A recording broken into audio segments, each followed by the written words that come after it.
Hello and welcome back to the video portion of our course. Hopefully you learned a lot in Module 2 about building donor relationships, and we're back really talking about another way to build those relationships, which is through special events. A well-planned event can build your organization's capacity.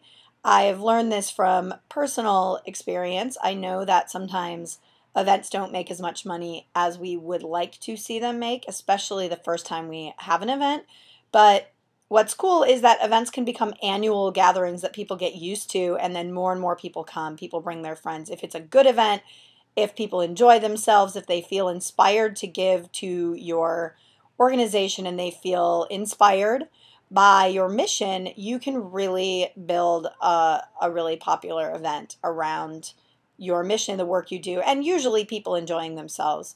So successful events are really fundraisers. They're a way of building your donor base, and they're a way of bringing people back year over year. They also can be a great way to get the legwork done. And the first time you do an event or you work on an event, it might be a lot of work and you're going to learn a lot of lessons. But from there, year over year, it becomes a little bit easier, event over event. If you really track what you do and you document the good and the bad, people won't retread mistakes, and you will actually have a really well-planned, really well-oiled machine that actually does raise friends and build your donor base over the course of your year. So that's a pretty cool thing about events. So that's what we're going to be working on during this module.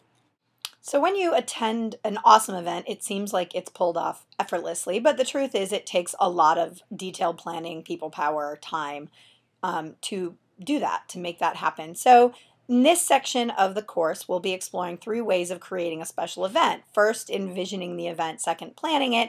And third, publicizing it. The vision portion is very important because it helps to note, to make sure that the event is aligned with the mission and the goals and the needs of the organization, not to mention the ability of the organization to do the kind of event that you're planning to do. So if your organization shoots for something that's outside of the scope of your ability to do it, whether that's about the connections that you have, the access to the right venue or the right people, you're going to struggle with the event. So the first part is the envisioning. The second part is the planning of the event.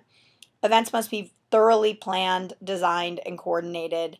This takes the most time and energy, but it also will give you the biggest payoff. And if you document what you do effectively, you'll actually have a long-range plan that you can use over and over again for events.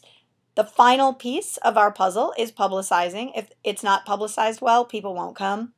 And if it's not publicized to the right people, you're not going to get the right types of attendees who will really be inspired to give to your organization, not just this one time, but over time. So without proper planning and envisioning and publicizing, your event won't be what you want it to be, which means getting the right people in the door and raising money for your organization.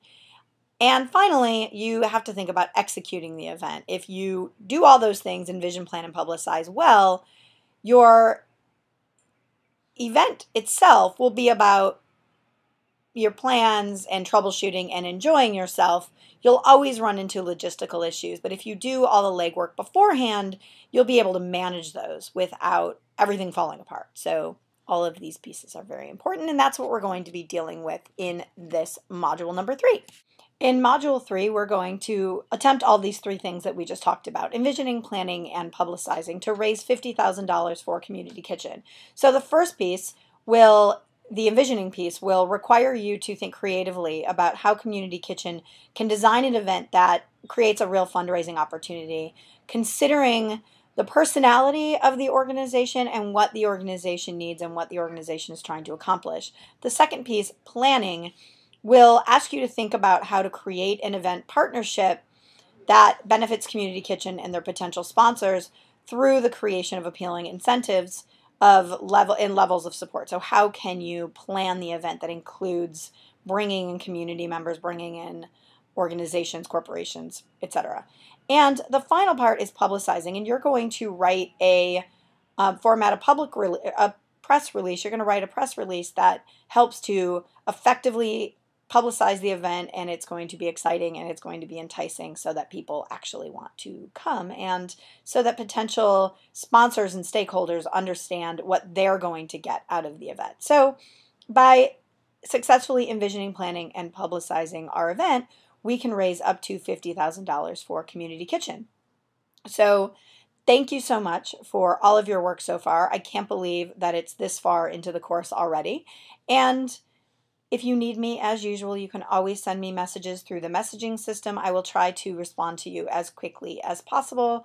And I look forward to seeing the exciting work you do in the next 2 weeks. I'll talk to you soon. Thanks.